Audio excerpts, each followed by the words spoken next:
Chapter 11. Tatooine. Annika's point of view.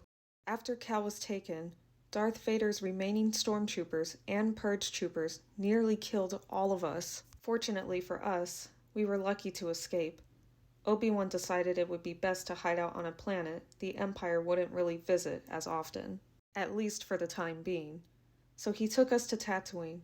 We hid in the rocky plains just outside of a city called Mos Espa. Even as we settled down for a moment, I felt restless just sitting around.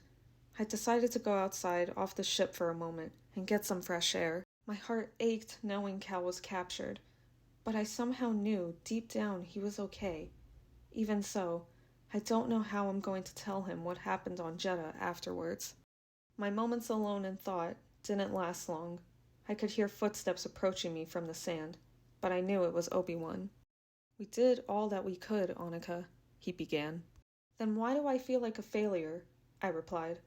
"I don't deserve the title of a Jedi if I can't even protect others." "We won't always be able to save everyone from the Empire. You still have a lot to learn in your journey as a Jedi Knight. You've already accomplished quite a bit. You defeated the Ninth Sister and saved others from perishing." "All except Mari, Talamar, and Cal," I implied. "That was their decision to make. As for Cal, he will survive," Obi-Wan responds. "He's a stronger Jedi than I am. I just won based on luck." "There's no such thing as that. It comes from within yourself," he adds. "With time and patience, you too will master great abilities you may yet to discover." I smiled slightly and glanced over at him. "Do you think this mission was a waste? Are Cal and I truly fighting for something that's out of our league? All I've seen is a constant pattern of traps and danger. Even after getting a glimpse of Darth Vader, I almost feel like the worst is yet to come. Darth will never stop hunting us down until he gets what he wants. However, as for this mission and what you're fighting for, no, I don't think it's a waste. I too used to be afraid and thought hiding was the best plan, but it wasn't. I'm sorry if this is a personal question, but I feel I have a right to know," I began. "I understand you had this discussion with Cal about Darth Vader and his past, but I can't help but wonder, do you think things wouldn't be this way if Anakin and Padme survived?" "It would be a lot different.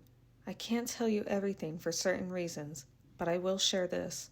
There are certain secrets of the past that should never be opened. This is one of them, and yours and Cal's future rests in the balance of it all. I'm sorry you got caught up in this, but I know one day you'll be able to put this behind you." "Thank you, Obi-Wan. I'm truly glad to have met you." "As am I, Annika." I turned around after hearing more footsteps approach. Thankfully, it was just Grease and Marin.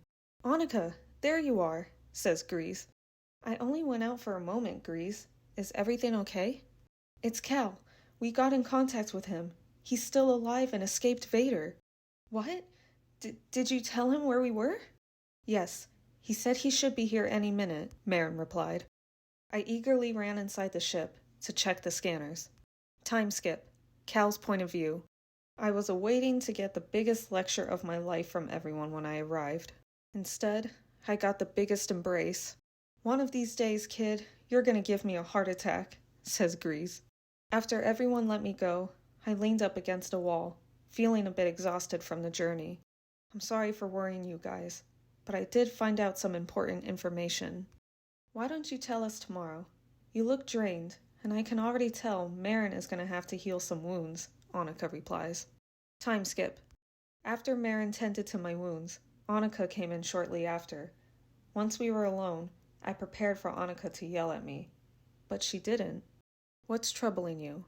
I began. "Honestly, Cal, a lot. But it's in the past now. The important thing is you're back, and I'm so happy you're safe." I held my hand out for her, which she hesitantly took. I pulled Annika close and wrapped my arm around her. "After you were taken, more stormtroopers and purge troopers ambushed us. Mari and Talamar helped us find a way back to our ship. We were all about to board, but a purge trooper had captured Talamar. I tried to rush back and save him, but Mari rushed in and got killed. Talamar fought back, but they ended up shooting him as well. I had no choice but to run after that. Annika, it wasn't your fault. We all fell into a trap, I reassure. I want you to listen to this. Seer once told me that we will always struggle, but it's times like this where we're reminded of something. What? Annika replied. As long as we fight and keep standing, it'll make us stronger. Let this be a lesson and learn from it. Annika looks at me and smiles weakly. I gently kiss her on the cheek and hug her tightly. Her arms embrace me as she nuzzles her head in the crook of my neck. As brave as I tried to be for her, something deep down hungered for my fears. Time skip. Wayland, are you nuts? Grease exclaims. Told you he wasn't going to take it well, Marin replies. It's where all our answers lie, Grease. If we don't go now, our only chances of saving any more Force sensitives may fall. I don't like this one bit. Do you realize Wayland is a cloning facility run by the Empire? Why do you want to go there so badly to begin with? Says Annika. There's another Jedi there. Kaya mentioned that they've been experimenting on him. If he's still alive, maybe we can save him just in time. Cal, maybe it's time we do hold off for a while. I'm not sure going there is such a good idea, Annika argues. If the Empire was trying to experiment on you, they might lure you into another trap that may get us all captured. We can't just abandon one of our kind. I know it's a risk, but if it can help us against the Empire, I'm willing to take it. Well, we can't stop you, says Obi-Wan, but I am afraid I won't be able to join you on this journey. Why not? We need you, I reply. I have some things to take care of first. I'm going to meet with an old friend. I'll see if he can help us in some way, but it's a long journey, and it may be months before I can confirm anything. Do you mind telling us where you're going? Says Annika. Alderaan. Now that's all I can say, but we'll keep in touch. I suggest you all come up with a proper plan, in case this one backfires in any way. I'm sorry I wasn't much help, besides saving your skin a few times. Maybe one of these days you'll call me to save yours, I joke. Safe travels, Ben, and thank you. Cal Kestis, it has been an honor. May the Force be with you. Once Obi-Wan left, I looked at my crew, feeling a bit nervous. If Annika is right about falling into another trap, then I just hope we make it out alive. End of Chapter 11.